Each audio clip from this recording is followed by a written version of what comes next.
소설 한 편을 소개할까 합니다. 펠릭스 발로통의 유해한 남자 이거요. 화가 펠릭스 발로통은 1865년에 태어나서 1925년에 사망을 한 프랑스 화가죠. 스위스에서 태어난 프랑스 화가입니다. 나비파 화가로도 잘 알려져 있는데요. 에드와르 베이아르나 피에르 보나르 같은 그런 화가들과 함께 활동을 했었습니다. 당대의 인상주의의 마지막 끄트머리에서 현대 화가로 넘어가는 그 길을 개척했다라고 평가를 받고 있는데요. 제 생각에는 인상주의 혁신을 이루는 유파 아닌가 이렇게 생각을 하고 있습니다. 개인적으로는 에드와르 베이아르나 피에르 보나르 그리고 펠릭스 발로통의 그림을 좋아하는데요. 이들이 나비파 화가인지 뭔지도 잘 모르는 상황에서 이들의 그림을 봤었고 꽤 인상적인 느낌을 갖고 있었습니다. 기회가 되신다면 한번 찾아보시는 것도 좋을 것 같습니다. 펠릭스 발로통은 당대엔 별로 상대적으로 이렇게 평가를 못 받은 것 같아요. 근데 이제 이 화가의 영향을 받은 화가 중에는 우리가 잘 아는 에드워드 호퍼가 있습니다. 호퍼가 뉴욕 미술학교를 막 졸업하고 이제 1906년 파리에 도착을 하죠. 꿈에 그리던 파리에 도착을 하는데 또 도착한 지 일주일 만에 살롱도돈, 그러니까 우리식으로 말하면 가을 국전이죠. 가장 큰 미술 전시회에 방문을 하게 되는데 거기서 세잔의 작품을 봅니다. 세잔의 작품을 보고서는 이렇게 평했다고 해요. Very thin이라고, 매우 얇다라는 의미일 것 같은데 정확하게 어떤 의미인지는 모르겠지만 거기서 또 발견한 화가가 바로 이 펠릭스 발로통입니다. 호퍼 예술에 가장 큰 영향을 미친 화가로도 화가이기도 합니다. 호퍼의 그림과 펠릭스 발로통의 그 실내 장면들을 뒤섞어 놓으면 언뜻 보기에 누구의 작품인지 모를 정도로 어떤 유사한 면들을 발견할 수 있습니다. 발로통은 맨 처음 판화로 시작을 했죠. 지금 보더라도 굉장히 현대적인 그런 이미지입니다. 주일 르나르의 홍당무 사파로 되게 유명하죠. 사파, 판화, 그리고 회화 작품들을 많이 남겼습니다. 정물화, 인물화, 풍경화, 그리고 3편의 소설과 8편의 희곡을 썼고요. 무대 세트 디자인, 사진, 그리고 조각 작품도 다수 남겼다고 합니다. 발로통 그림을 보시면 알겠지만 보통 실내 장면을 다룬 연작들이 있는데요. 가장 그 안락한 공간 속에 있는 두 남녀가 등장을 합니다. 그 두 남녀의 다정한 통이 프레임 안에 있지만 거기에는 좀 뭔가 설명할 수 없는 어떤 불길한 예감들이 있어요. 일종의 수수께끼라고 할 수 있는 그런 긴장감들을 유발을 하는 것 같아요. 이게 발로통의 그 실내 연작의 특징인 것 같습니다. 등장하는 두 남녀의 이야기, 발로통의 그 실내 연작에는 대부분 다 어떤 서사가 있는 것 같아요. 그런데 그 눈에 언뜻 보이는 그 이미지보다는 꽤 더 많은 이야기를 담고 있는 것 같습니다. 물론 소설에도 이 펠릭스 발로통의 그림과 같은 그 실내 장면들의 이야기들이 꽤 많이 나오곤 합니다.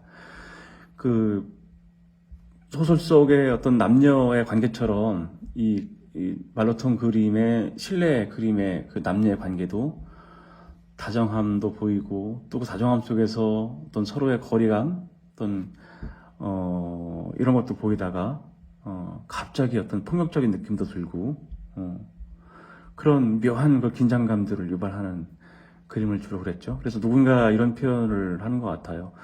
발로통 그림이 우리 안에 있는 어떤 탐정을 자극한다고 하는 사람도 있었습니다. 이 소설 같은 경우는 탐정의 어떤 돋보기 안경이 아닐까 생각을 하고요. 팔로톤 그림 세계를 좀 온전히 느껴보고 싶다 그러면 이 소설 한번 읽어볼 만할 것 같습니다. 소설은 40대에 쓴 소설이고요. 40대 썼고요. 출간은 아마 사후에 이루어졌습니다. 많이 알려져 있지는 않고요. 한동안 사라졌다가 또 발굴이 된 소설 같기도 합니다. 그 자크 베르디에라는 그 젊은 미술 평론가의 그 어린 시절과 20대에 일어난 몇 가지 주요한 사건들을 담고 있습니다. 자크 베르디의 주변인들의 죽음과 관련되어 있는데요. 이 인물이 어린 시절부터 주로 주변 사람들의 어떤 죽음을 본의 아니게 유발을 하게 됩니다. 어떤 별다른 의도 없이 했던 어떤 행동 때문에 상대방이 치명적인 어떤 일을 당하고 죽음을 맞기도 하는 거죠. 가령 그 어린 시절에 그 강둑을 걷는 장면이 있는데 앞서던 그 친구의 뒤를 걷게 되는 거죠. 근데 이제 그 앞선 친구는 이 자크 베르디에가 뒤에 있는 줄 모르고 호주머니에 손을 집어넣고 그 좁은 그 난간을 이렇게 걷습니다. 그 뒤를 이 자크 베르디에가 뒤따르는데 별다른 뭐 기척도 없이 조용히 따르는 거죠. 어떤 의미인지는 모르겠습니다. 갑자기 오후가 돼서 등 뒤로 태양의 아주 긴 그림자가 이제 올라오겠죠. 그 긴 그림자, 자크 베르디에의 그 긴 그림자가 앞서가던 친구를 이렇게 덮치고 말아요. 그 그림자에 놀란 친구가 발을 헛디뎌서 난간 아래로 추락을 하는 거죠. 일명 뭐 그림자 살인이라고 부르는 이 장면이 등장하는데 아마도 반세기 후에 한 50년 정도 후에 그 유명한 그 이방인의 태양 살인을 예고하는 어떤 전조 같기도 합니다. 그런 우연한 어떤 사고도 있었고 또 자크 베르디에가 살고 있는 그 집의 그 위층에 자크 베르디에를 굉장히 귀여워했던 그런 아저씨가 한 분 있는데 세공사 아저씨죠. 그 사람의 집에 가서 노는 걸 되게 좋아했던 이 아이였는데 그 아저씨에게 이제 편지를 전달하려고 갔다가 그 집안이 너무 조용하고 그래서 편지를 들고 살금살금 집으로 들어가는데 거실 끝에서 이 아저씨가 날카로운 끌을 들고 뭔가 작업을 하고 있었어요. 근데 그 아저씨를 놀래주기 위해서 살금살금 가서 귀에다가 소리를 지른 거죠. 그 순간 이 아저씨의 그 날카로운 끌이 아저씨의 그 손톱 밑에 깊게 박혀서 심장마비로 죽게 됩니다. 이제 나이가 좀 더 청년이 돼서는 파리에 올라와서 어떤 그 친구 화가의 화실에 놀러 가게 되었는데 그 화실에 이제 굉장히 아리따운 젊은 미모의 모델이 있었던 거죠. 이제 겨우이니까 누드 모델이었던 그 아가씨가 이제 작업이 끝나고 옷을 입고 이제 조금 높은 곳에 앉았었나 봐요. 내려오려는 그 찰나에 이제 처음 봤지만 이제 그래도 옆에서 젊은 아가씨가 내려오니까 손을 내밀었겠죠.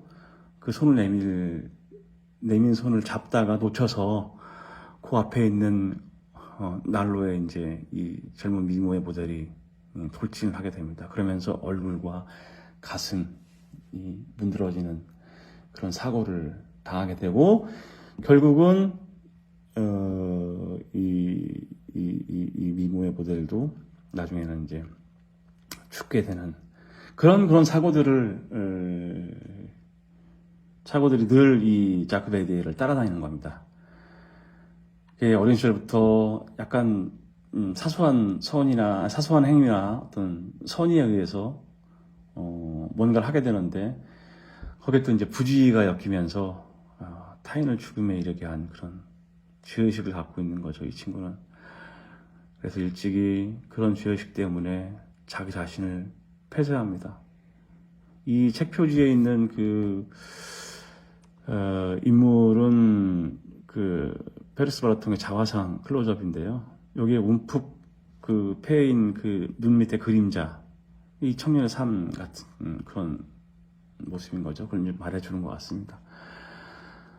의도치 않은 사고 속에서 일찍이 어떤 어두운 면, 삶의 어두운 면을 알아버린 소심한 남자, 그 남자의 어떤 치명적인 방황이 이 소설 속에 있습니다. 이 발로통이 그려낸 인물을 보면 뭔가 말을 해야 될 때 침묵하고 말하지 말아야 할 때 막 입을 열어요. 기껏 무슨 말을 해야겠다고 도내다가 막상 말할 순간이 오면 엉뚱한 이야기를 꺼내는 거죠. 사랑하는 사람 마주할 때 간절한 그 마음, 간절함으로 타올라서 그 사람은 아랑곳하지도 않고 오직 그 사람 속으로 들어가려고 조바심 치다가 또 절망합니다. 연정을 품은 여인을 만나서 일말의 희망을 품고 그자가 한두 마디 친절한 말을 해주면 일말의 희망을 품고 기쁨에 취하죠. 기쁨에 취해서 하는 행동은 고작은 아니죠. 기쁨에 취해서 하는 행동은 상점에서 권총을 구입하는 겁니다. 이 종잡을 수 없는 이 변덕과 예고, 유해한 남자의 매력이 아닐까 생각이 드네요. 이 따뜻함이라고는 조금도 없었던 그런 고통스러운 삶이 이 소설에 펼쳐지는데요. 타인한테 끊임없이 다가가려고 했지만 또 역시 끊임없이 스스로 자기를 막 밀어내버립니다. 이 외롭고 메마른 삶, 타인을 제대로 이해하지도 못했고 타인에게 이해받지도 못한 그런 사랑의 갈망으로 삶을 마감한 청년의 삶. 이 말로통은 이 청년의 삶을 가지고 무슨 얘기를 하려고 했을까 좀 여러 생각이 많이 들더군요. 이런 생각이 좀 들었습니다. 우리가 어떤 의지만큼 우리가 의도하지 않은 것들, 불의가 삶을 주관한다면, 혹은 삶을 지속하는 것이 끊임없이 타인을 침해하는 사건의 연속이라면, 더군다나 이제 그 사건들에 별다른 의도가 없다면 어떨까요? 소설의 주인공 베르디에는 유해한 남자인 거죠. 본인은 그 유해한 남자에서 끊임없이 무해한 존재로 돌아갈 수 있는 방법을 찾습니다. 결국은 자살밖에 없는 거죠. 그럼 다른 선택은 없었을까? 자기 자신을 극복하면서 계속 살아가는 거. 그런데 어떻게 보면 어떻게 자기 자신을 극복할 수 있을까? 의문입니다. 그것 또한. 발로통은 이 작중 인물 자크 베르디에가 겪게 되는 이런 죽음들이야말로 우리 삶을 지배하는 일종의 조건이라고 생각하는 것 같아요.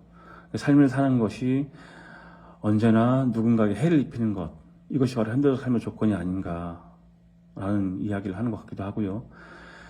자기의 단순한 행위들이 언제부터인가 타인에게는 모호한 행위, 치명적인 순간엔 유해한 행위가 되고 말죠.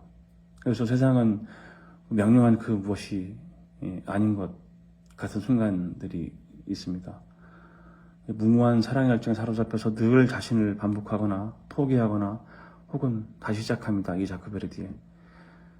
더불어서 되풀이해서 자기 합리를 하고 그리고 또 부정하고 또 누군가를 추앙하고 그렇습니다.